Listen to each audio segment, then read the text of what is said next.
After I was kidnapped, my entire family felt relieved. It turned out the kidnappers had mistaken me for someone else, sparing my sister from danger. When the police finally rescued me, my body was covered in wounds, bleeding from almost every pore. Despite this, I didn't cry or make a scene. Instead, I became emotionally detached, numb to the world around me. Oddly enough, I felt a sense of calm like I'd never experienced before. Later, my family expressed regret and begged me to return to the way I was before. After being discharged from the hospital, I went back home only to find it completely empty. Even the furniture was gone. Unable to contact anyone, I called the nanny, who told me the family had moved to a new house. When I arrived at the address she provided, I found them already seated at the dining table, preparing to eat. My unexpected return seemed to make them visibly uncomfortable. My mother greeted me by saying, "Why didn't you tell us you were moving?" Then, she explained that my sister had been having nightmares about being kidnapped and thought the apartment was unsettling, so they decided to relocate. Mom casually asked about dinner and quickly changed the subject, saying, "Autumn has such a light appetite these days. Now that you're back, let's all sit down and eat together." The table was filled with dishes that were clearly my sister's favorites. Meanwhile, I sat with thick bandages on my face and a noticeable limp, but no one seemed to pay me any attention. In the past, this kind of neglect might have upset me, but now I felt indifferent. It was as though my emotions had been discarded along the way. When I calmly took my seat, my sister leaned in close and said, "I've been so scared lately and didn't dare to go out. That's why I haven't come to see you. Mom and Dad were worried I'd get kidnapped too, so they've been staying home with me." Her tone turned sweeter as she added, "Sophia Shen, you don't hold this against me, do you?" Before I could answer, my father interjected, "You two are sisters. You should understand and support each other." I didn't know how to respond. After all, I was the one who had been kidnapped. Autumn laughed lightly, brushing it off. "I was just worried you might overthink things," she said, placing a shrimp into my bowl. I quietly set my chopsticks down. No one at the table seemed to remember that I'm allergic to shrimp. "My name is Sophia Shen. I was born on July 7th and have an older sister, Autumn Shen. We are biological siblings. Years ago, a fortune teller told my parents that my fate was unlucky and that I couldn't be raised close to them. So they sent me to live with my grandparents in the countryside, rarely visiting over the years. After my grandfather passed away, they finally brought me back. I had been so hopeful about coming home, only to realize it wasn't really home to me. On the day of my kidnapping, Autumn insisted we take a shortcut through an alley. She told me to wait for her while she found a restroom. Before I knew it, I lost consciousness. That moment remains etched in my memory. Mistaken for someone else, I endured beatings, starvation, and torment for 3 days. My family refused to pay the ransom, so the kidnappers got nothing. By the time the police arrived, the kidnappers were preparing to strip me of my clothes. When the officers burst in, my vision was blurred with blood. I strained to see who was behind them, but there was no one. None of my family had come for me. I wanted to cry, but no tears came. The doctor later diagnosed me with post-traumatic stress disorder, explaining that my emotional detachment was a symptom. In the hospital, the ward was eerily quiet. After the officer handling my case left, no one else came to visit. Now, back at the dining table, the three of them chatted and laughed as though I were invisible.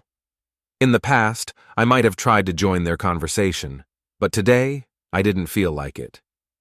After finishing my meal, I grabbed a towel from the side of the table to wipe my hands.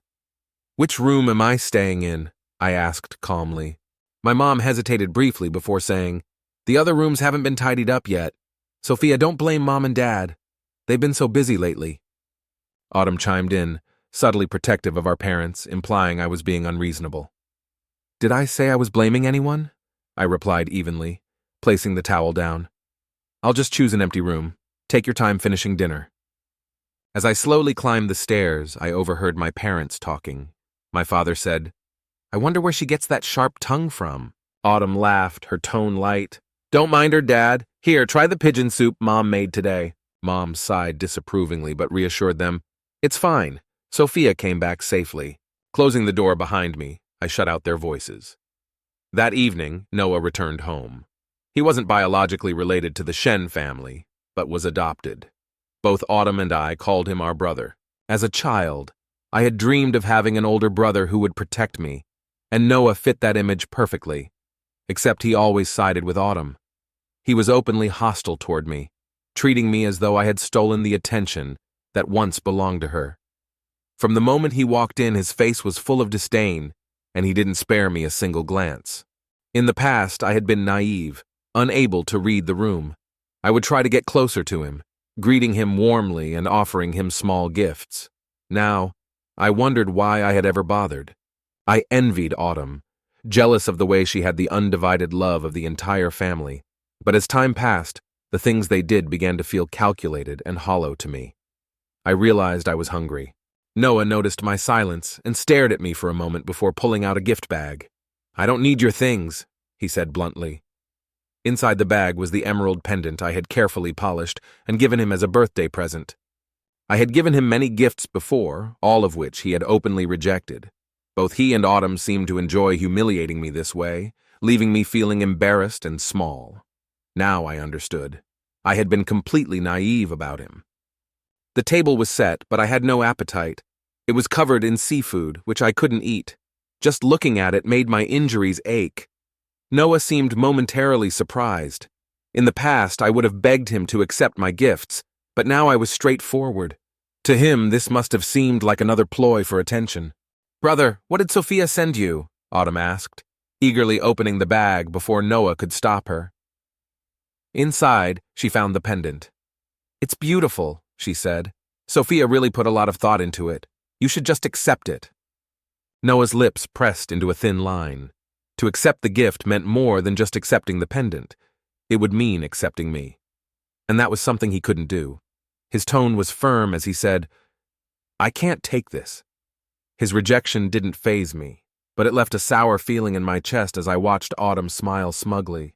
I was so hungry that my stomach ached, but the seafood-filled table wasn't an option.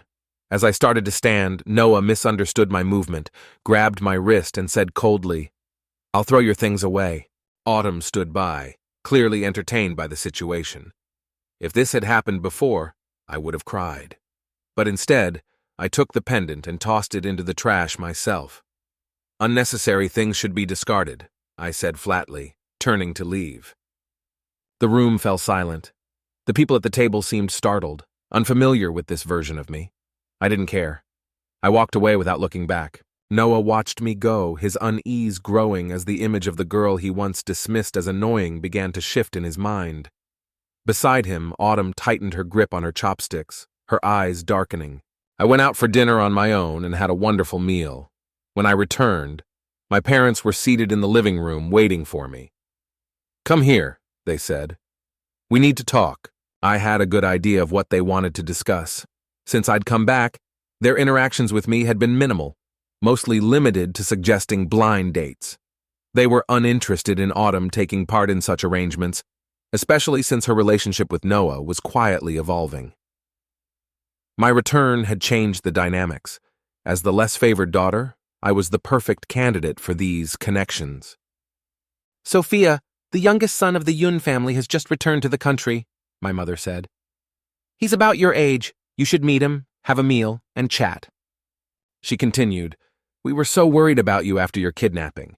If you had a man by your side, we'd feel more at ease." I'd always refused these arrangements before. Wealthy heirs often came with their own complications, and the thought of dealing with them was exhausting. But now, I saw an opportunity. Agreeing might silence my parents for a while. "Sure," I said. "When shall we meet?" My parents seemed caught off guard by my straightforwardness, their prepared speeches now unnecessary. My father was the first to recover. "Tomorrow at noon," he said, "at the Yun family restaurant. It's one of their family's properties. It would be great if they liked you, but if not, that's normal. They aren't just any rich family." I nodded. The room fell silent again. "Anything else?" I asked. When they shook their heads, I got up quickly and went upstairs. My parents exchanged a look, their expressions a mixture of doubt and concern. "She's been acting strange lately," my father muttered. "I'll have the steward keep an eye on her." "If only she were half as understanding as Autumn," my mother sighed. She can't compare to the daughter we raised ourselves. I smiled faintly to myself. That's right. Autumn is exactly what they mean when they say our daughter. The next afternoon, I met my blind date. Henry Yun leaned casually against the driver's seat of his car, lighting a cigarette but not actually smoking it. He didn't seem to enjoy cigarettes, but used the scent to project a certain image. After extinguishing the cigarette, he ran his fingers through his hair and stepped out of the car. I caught this scene as I arrived. He was strikingly handsome, almost unreal, with his shirt unbuttoned at the collar and an air of casual disinterest as he leaned against a bench. I approached and greeted him. "Hello? Are you Henry?" He hesitated slightly before replying. "You must be Sophia, right?" Internally, he wondered, what kind of person chooses a name like that? "I heard you turned down quite a few people before," he added. "It's not that I rejected anyone, I just didn't meet them," I responded. Henry laughed. "Well, I should feel honored then. What's your take on arranged marriages, Miss Shen?" "What's there to think? Our lives are dictated by our families," I replied, my tone even. Though the details of my kidnapping hadn't spread, I was certain Henry knew. He gave me a knowing look and said, "Miss Shen, you and I are quite alike." He raised his glass for a toast, but I pushed mine aside. "Let's eat first," I said. Henry paused for a moment before leaning on his hand with a small chuckle. "All right, let's eat." I sighed inwardly. I'd hoped to meet someone straightforward, but it seemed Henry had his own share of complexities. After finishing my meal and parting ways with Henry, I received a message from my parents. The Yun family was impressed with me and expressed their hope for a swift wedding. Initially, my goal was to find someone willing to cooperate with me, to keep my parents from arranging further blind dates. However, I hadn't expected to get entangled with Henry, creating more complications for myself. Even though I didn't feel any strong emotions about the situation, I knew it was better to stay silent for now. When Autumn realized the Yun family was genuinely interested in me, her unease became evident. She had always believed herself superior to me, with Noah's unwavering support only reinforcing that belief. But if I were to establish a connection with the Yun family, her sense of superiority would be threatened. When I returned home, I noticed my parents had serious looks on their faces. The joy they had shown earlier now seemed overshadowed by worry. Autumn had fallen ill, and when Noah heard the news, he immediately canceled his business trip to be by her side. Curious, I casually asked about Autumn's condition and learned she had been having frequent nightmares. The household felt heavy, as though she were gravely ill, but in reality, it was just the result of her restless sleep. Reflecting on the day she was discharged from the hospital, I felt a mix of emotions. My mother said, "Sophia, every time Autumn sees you, she remembers the kidnapping incident. It's left her feeling detached and unable to eat or sleep." Her words struck me, but I remained calm, even as my head began to ache. Should I be angry? I didn't know. "Autumn is different from you," Mom continued. "She's never experienced anything like this before. She's timid. Why don't you stay elsewhere for a while?" I looked toward the closed door on the second floor. Autumn had once told me, with an air of certainty, that no matter what happened, our parents would always side with her. Without a word, I began walking upstairs. Mom grew anxious and called after me, asking what I was doing. She explained that Autumn hadn't slept for days and had just managed to fall asleep, urging me not to disturb her. I answered calmly, "I'm packing. I'm moving out." Her mouth opened slightly as if to respond, but no words came. I quickly gathered my things. There wasn't much to bring. When I had returned from the countryside, I carried only a suitcase, and now I was leaving with the same. As I headed downstairs with my box, the family exchanged uncertain looks. Noah, who had come downstairs for water, placed a set of keys on the table. "I have an apartment nearby. You can stay there for now," he said nonchalantly. My parents seemed surprised by his gesture. In this house, Noah rarely acknowledged my needs. Noah himself wasn't sure why he felt compelled to act. Watching my frail figure carrying a small box, looking so solitary, stirred something in him. Yet concern for Autumn made him compromise. He laid out strict conditions. The apartment was not to be altered, no visitors were allowed, and there would be no pets or plants. But before he could continue, I interrupted. "There's no need, I've already booked a hotel." Noah's expression shifted, clearly taken aback by my refusal. If this had been the old me, I would have been overjoyed by his offer. But things were different now. Autumn wouldn't have used such an excuse to push me out before, and Noah wouldn't have offered me a place to stay. It felt like everything was unraveling. Noah, frustrated, remarked, "You're quick to leave. It seems you're eager to go." Ignoring his comment, I dragged my suitcase toward the door. Noah stared at the keys on the table for a long moment before tossing them into a drawer. Autumn noticed the shift in the household dynamics. Everyone seemed distracted, and Noah claimed to be working late, rarely coming home. At meals, my parents often sighed. One day, Mom rubbed her stomach and asked Wang Ma, "Could you make some nourishing porridge tonight? I've been feeling bloated." Wang Ma hesitated. "Madam, I didn't make the porridge. Miss Sophia prepared it. She worried you wouldn't eat it if you knew it was from her, so she said it was my doing." Mom's expression faltered, and after a moment she muttered, "Just make some porridge. I'm going to rest." Autumn followed Wang Ma to the kitchen, asking her to teach her how to make porridge. She almost ruined everything in the process. By evening, Mom hadn't touched the porridge. She ordered takeout instead and retreated upstairs after eating only a few bites. Wang Ma later recounted the events to me. "I had always cared for the flowers my mom loved, but after I left, they quickly withered under Autumn's care. Dad's favorite tea was also finished. It had been a blend I'd brought from the countryside. Wang Ma sent me more tea, a quiet reminder that the family needed me. But I remained indifferent. If my presence had gone unnoticed before, why did they suddenly remember me now? I didn't want to involve myself any further. "You should consider therapy," a doctor told me during a follow-up visit. "Your emotional detachment and lack of interest in people or things are concerning. Left unchecked, it could develop into antisocial personality disorder." Looking up, I met the doctor's eyes. "You seem knowledgeable," I replied. Henry adjusted his glasses, clearly in a good mood. I hadn't expected to see him here. Sensing my curiosity, he explained that the hospital belonged to his family. I nodded, the room falling silent. After a pause, I finally said, "I don't want treatment." The doctor, in a calm tone, asked if he could inquire about my reasons for refusing treatment, stating it as a friend. Though I didn't fully understand his interpretation of friendship, I chose not to argue. I felt no need for emotions right now. They would only add to my suffering. Henry wrote my diagnosis on the medical report. All normal. His handwriting was slender and elegant, much like his demeanor. "If you ever need help in the future, feel free to contact me directly," he said. "Thank you," I replied. When I returned to the hotel, I wasn't surprised to see Noah there. With the Shen family's resources, finding me wouldn't have been difficult. "Sophia, come home with me," he demanded. "Mom and Dad miss you." "I'm not going back," I answered firmly. Noah frowned. "What are you doing staying alone in a hotel? It doesn't look good. People might think the Shen family is neglecting you." His expression shifted, as though recalling something unsettling. I quickened my steps, heading toward the coffee shop across the street in an attempt to avoid him. Suddenly, everything seemed to slow down. A car approached, and at the wheel was Autumn, her face twisted with resentment. Her lips formed the words, "Drop dead."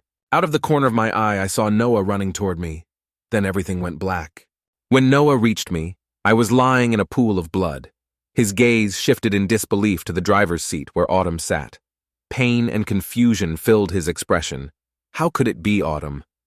The surgery lasted 4 hours. Noah sat on a bench outside the operating room, half his body numb with shock. "How is she?" Mom asked anxiously as she and Dad arrived. Still shaken, Noah couldn't hold back his frustration. "Autumn drove into Sophia? And you're asking about her condition? Your biological daughter is in the operating room." "Autumn is my daughter too," Mom retorted defensively. Meanwhile, at the police station, the officers asked my parents to accompany Autumn as she was being processed. "Autumn has been spoiled her whole life," Mom fretted. "How could she end up in a place like this? We need to help her." Noah stood silently as memories from the past flooded back. Tears streamed down his face as realization struck.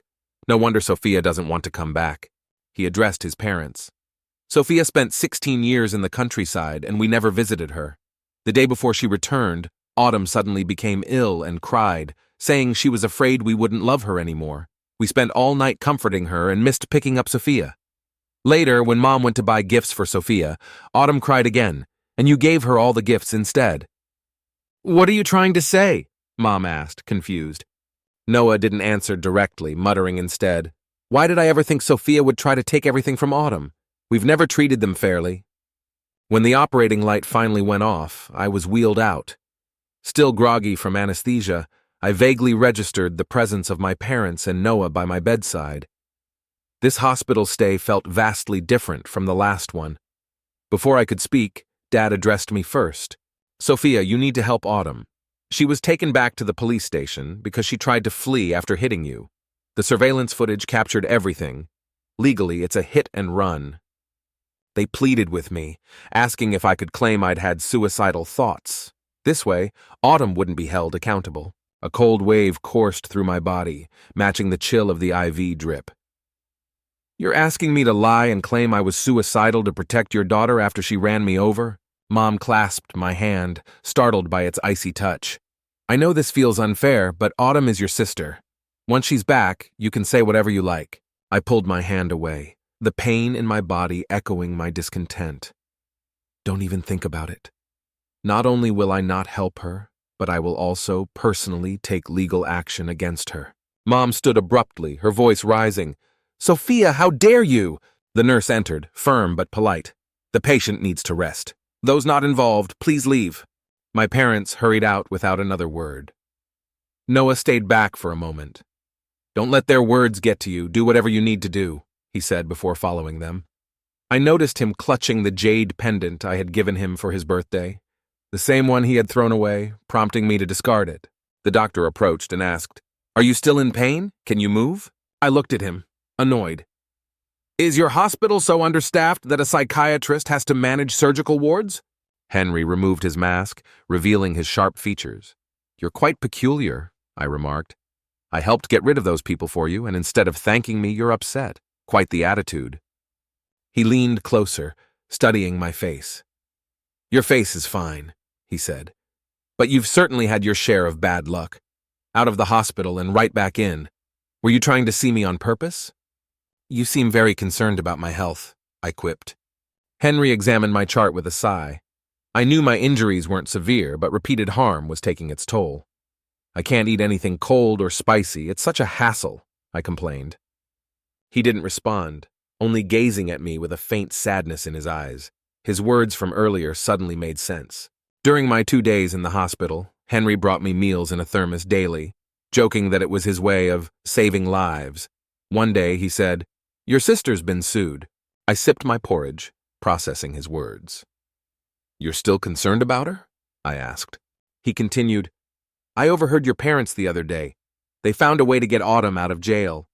I froze, stunned. "I sent her back," he added quietly. My thoughts swirled. How could this have happened? I nearly forgot he's the young master of the Yun family. The Shen family won't let her stay for long. They'll undoubtedly force her out. "No problem," Henry said casually, as if it were all just a game. "I'll bring her back myself." He spoke with ease. "When is the court hearing? Do you need me to find a good lawyer for you?" he asked. "I already have one," I replied. "I don't think your lawyer is particularly capable." "It's not necessary," I said again, stirring the porridge left in my bowl.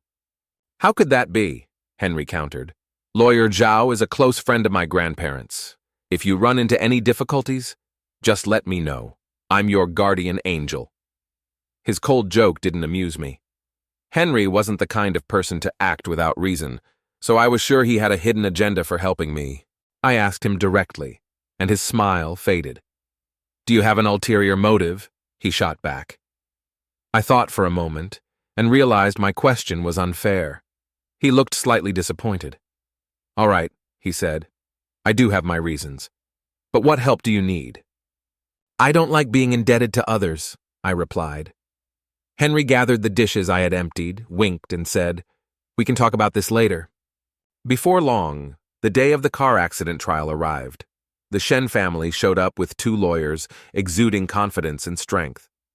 In contrast, Zhao and I looked comparatively insignificant. After the court reviewed the rules and process, the session began with the plaintiff's statement, followed by the defendant's response and then the examination of evidence. Autumn's lawyer claimed I had a history of suicidal tendencies. The plaintiff grew up in the countryside and had a strained relationship with the Shen family, the lawyer argued. Meanwhile, the defendant has always been treated favorably by her family. Though the plaintiff made efforts to repair her ties with the Shen family, such relationships cannot be mended overnight.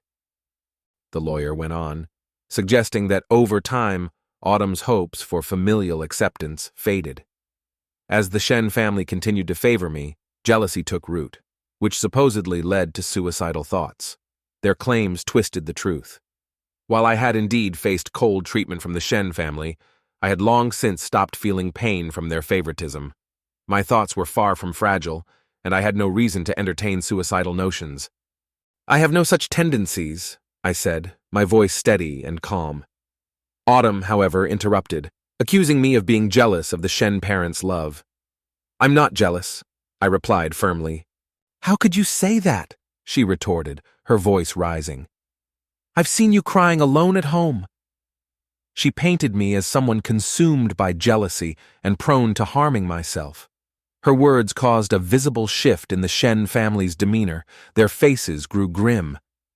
I turned to the judge and revealed, "I was diagnosed with emotional detachment syndrome last month." The courtroom erupted into murmurs. Faces around me reflected shock. Though envy, jealousy, and sorrow hung in the air, I felt none of it myself. Lawyer Zhao interjected, "Your Honor, we have supporting evidence." The court staff quickly presented my medical record. Henry had given it to me the day before. "Sophia, why didn't you tell us?" Noah exclaimed, clearly overwhelmed. Autumn suddenly burst out laughing. "You really don't feel anything, do you? No emotions at all." "Order in the court," the judge commanded. The case was straightforward. As long as it could be proven that I lacked suicidal tendencies, the responsibility for the car accident would rest on Autumn.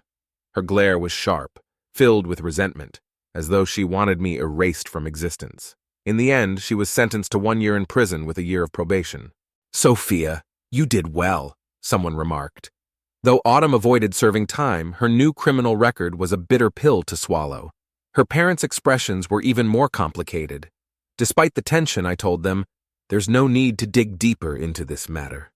Autumn clung to her mother's arm in frustration. Mrs. Shen spoke, trying to smooth things over. "Every family has its little disputes. Autumn has learned her lesson. Come back home with us." My lawyer then presented a document stating, "Mr. and Mrs. Shen, this is the separation agreement. If everything looks in order, please sign it." "I just don't want to be your daughter anymore," I said bluntly. Mrs. Shen looked at me, pleading. "Sophia, don't say that. Is there nothing we can resolve together as a family? Please, don't be angry." Mr. Shen added, "What did we do wrong? If an apology is necessary, we'll give one." Autumn interrupted sharply, tugging her mother away. "Mom, stop begging her.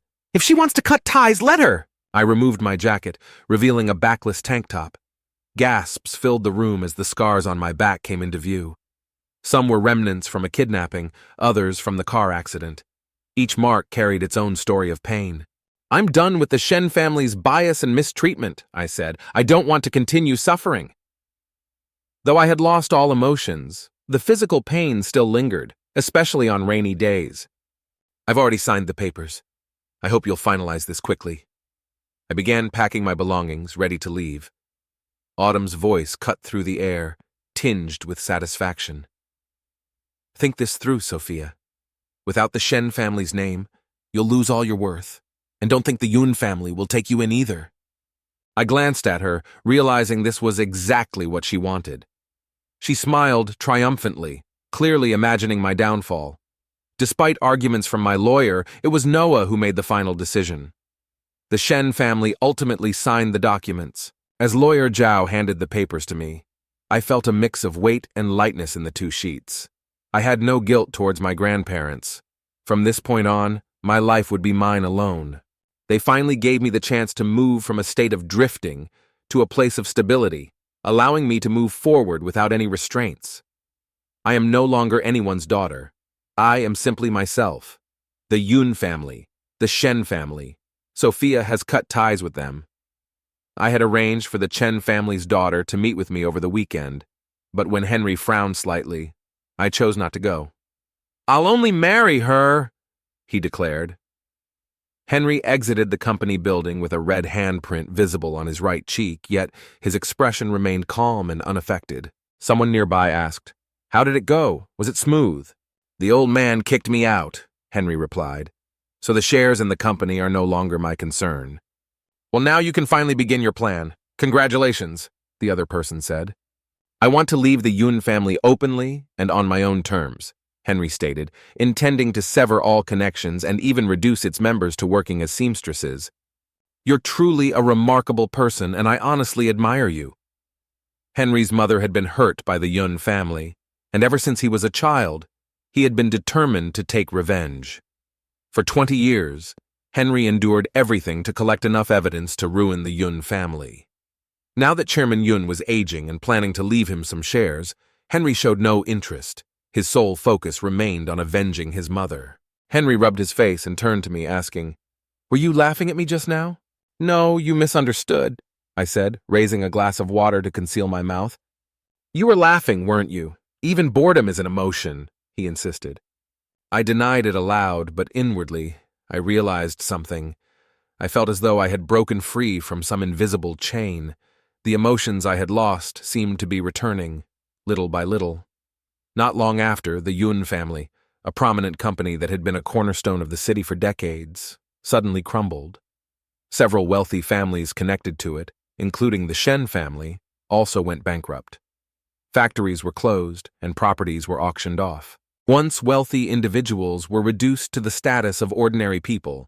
To most, this might not seem like a major shift, but for those accustomed to luxury, it felt like falling from paradise into misery. Autumn sobbed, clinging to her dresses and handbags, while Mrs. Shen's heart ached at the thought of losing everything. Mrs. Shen seemed to have aged 10 years in a single month. "Do you think I want this?" she asked. "If we don't sell these things, how will we pay the fines?" The financial penalties for economic crimes were steep, and with the company bankrupt, the Shen family had already depleted their savings without covering the debt. The situation for the Yun family was likely even worse, as Henry had shown them no mercy. Noah left without taking anything, and his whereabouts remained unknown. Before disappearing, he sent me a message containing just 3 words: "I'm sorry." He was fortunate to have narrowly avoided disaster, but his luck was short-lived as Henry discovered his location yesterday. Henry also seemed to harbor resentment toward the Shen family. "Sophia!" Autumn yelled when she saw me. "What are you doing here? Everything has been ruined since you came back. I hate you. Why don't you just disappear?" Mrs. Shen held her tightly, covering her mouth. Her eyes betrayed a mixture of fear and emotions I couldn't decipher. Mrs. Shen asked cautiously, "Why are you here? Are you here to see the 2 of us?" Concern flickered across her face. Autumn broke free and screamed at me, "Shut up!" She crawled across the ground toward me, thrashing as Mrs. Shen struggled to hold her back. It was the first time I had ever seen her in such a desperate state. After hesitating for a long moment, Mrs. Shen finally spoke. "I know you hate us," she said, tears filling her eyes, her words faltering. I reflected inwardly, wondering if it was truly hatred I felt. Before the kidnapping, I only felt sadness, but after everything that happened, my emotions were gone. Looking at them now, all I felt was relief. I was grateful I hadn't grown up in such a family and thankful to have known the best grandparents. "I hope you all live well," I said, turning away and walking toward the Maybach parked by the curb. The Shen family stood on the roadside, their expressions tangled and complex. "Are you happy now? Are you satisfied?" Henry asked as he fastened my seatbelt. "It's fine," I replied. He leaned in and kissed me. "And now?" he asked. Raising my hand, I said, "Do you see this hand?" "I do," he answered. "It feels itchy," I said, adding with a grin, "like it's about to fall off." Henry grasped my hand, saying, "You're way too worked up. I liked you better when you didn't show emotions. You used to stay calm even when I teased you," he said. "Now you're different." "Go away," I replied with a smirk.